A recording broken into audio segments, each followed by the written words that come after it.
Halo teman-teman, kami dari kelompok 6 akan menjelaskan sedikit materi tentang radiasi gelombang elektromagnetik dalam sinar inframerah.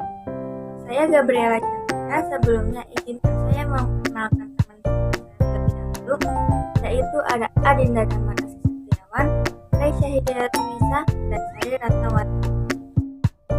Tujuan kami dalam mempresentasikan materi ini yaitu yang pertama, menganalisis fenomena radiasi elektromagnetik, manfaat radiasi, dan dampaknya pada kehidupan. Dan yang kedua, mempresentasikan manfaat radiasi elektromagnetik dan dampaknya pada kehidupan sehari-hari. Tolong disimak ya teman-teman. Saya Adinda Damar Asih Setiawan. Saya akan menjelaskan sedikit tentang apa itu sinar inframerah. Sinar inframerah ini pertama kali ditemukan oleh pria kelahiran Jerman yang bernama Friedrich Wilhelm Herschel pada tahun 1800. Inframerah adalah radiasi elektromagnetik yang mempunyai panjang gelombang lebih panjang dari cahaya tampak, tetapi tidak lebih panjang dari radiasi gelombang radio. Sinar inframerah sering disebut radiasi panas. Hal ini karena benda panas akibat getaran atomik dan molekuler dianggap memancarkan gelombang panas dalam bentuk sinar inframerah. Oleh karena itu, semua yang mengandung panas akan memancarkan radiasi sinar inframerah. Halo, aku Gabriela Chandra akan menjelaskan sumber dari sinar inframerah. Sinar inframerah dihasilkan oleh penerangan elektron pada suatu atom atau bahkan yang dapat memancarkan gelombang elektromagnetik. Selain itu, dapat juga dihasilkan dari sinar matahari, permukaan yang panas, dan lampu LED. Sinar inframerah juga dihasilkan dan digunakan pada remote TV. Saya akan menyebutkan beberapa manfaat sinar inframerah. Yang pertama, sinar inframerah bermanfaat untuk terapi fisik menyembuhkan penyakit cacar dan encok. Yang kedua, untuk fotografi, pemetaan sumber daya alam dan mendeteksi tanaman yang tumbuh di bumi dengan detail. Yang ketiga, untuk remote control dan berbagai peralatan elektronik lainnya. Yang keempat, untuk mengeringkan cat kendaraan dengan cepat pada industri otomotif. Yang kelima, pada bidang militer dibuat teleskop inframerah yang dapat digunakan untuk melihat di tempat gelap dan berkabut.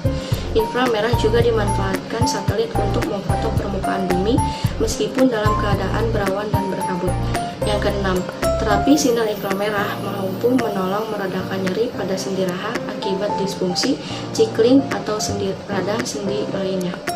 Saya Raisya Hidayatulnisa di sini akan menjelaskan tentang bahayanya sinar inframerah. Yang pertama ada kulit terbakar. Sama halnya dengan ultraviolet, inframerah secara alami bersumber dari matahari. Efek buruknya adalah rasa panas dan rasa terbakar pada permukaan kulit. Yang kedua ada kerusakan retina. Inframerah dapat menembus retina mata yang dapat memicu penumpukan kabut putih yang menghabisi retina, sehingga mata mengalami penurunan ketajaman atau bahkan katarak. Yang ketiga ada kanker kulit. Radiasi inframerah sama bahayanya dengan UV yang mampu merusak jaringan kulit terdalam jika terpapar secara berlebihan dan memicu timbulnya sel kanker kulit karena dapat merusak pigmentasi kolagen dan memicu timbulnya flek hitam yang merupakan tanda awal tumbuhnya sel kanker.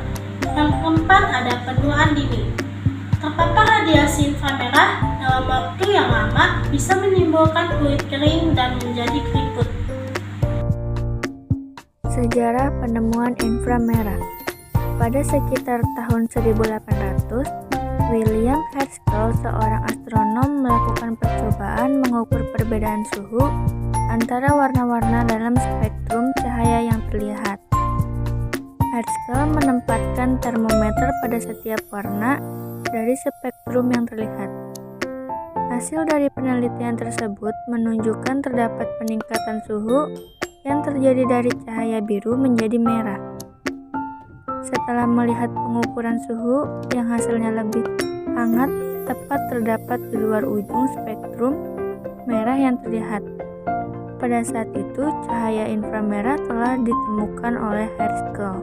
Dari presentasi yang sudah kami sampaikan sebelumnya, maka kami dapat mengambil kesimpulan bahwa Sinar inframerah ini merupakan radiasi elektromagnetik yang mempunyai panjang gelombang lebih panjang dari cahaya tampak. Dan kita dikelilingi oleh inframerah setiap saat dan setiap hari. Benda hangat seperti tubuh manusia menghasilkan sejumlah besar inframerah. Setengah dari energi yang dihasilkan oleh matahari juga adalah inframerah. Jadi, kita terus-menerus dibombardir oleh radiasi ini.